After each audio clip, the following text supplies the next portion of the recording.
আসসালামু আলাইকুম। আজকে রাতে জারিফের বাবা আমাকে না জানিয়ে চিলক্স থেকে এই খাবারটা অর্ডার দেয়।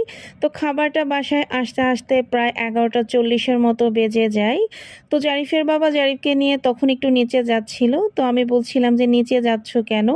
তো বলল যে একটু কাজ আছে। তো বাসায় ঢোকার পরেই দেখি যে খাবার এনেছে।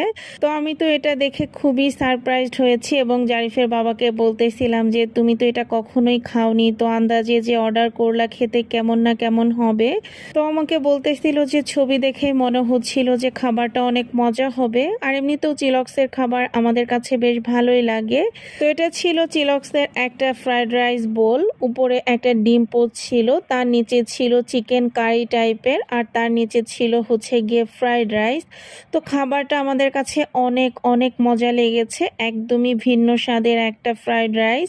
আর এটার টেস্টটা ছিল হালকা মিষ্টি এবং অনেক অনেক ঝাল আর অনেক অনেক মজা। আপনারাও চাইলে এটা ট্রাই করে দেখতে পারেন, আশা করছি আপনাদের কাছেও ভালো লাগবে। আর এরকম সারপ্রাইজ কার কার কাছে ভালো লাগে অবশ্যই কমেন্ট করে জানাবেন।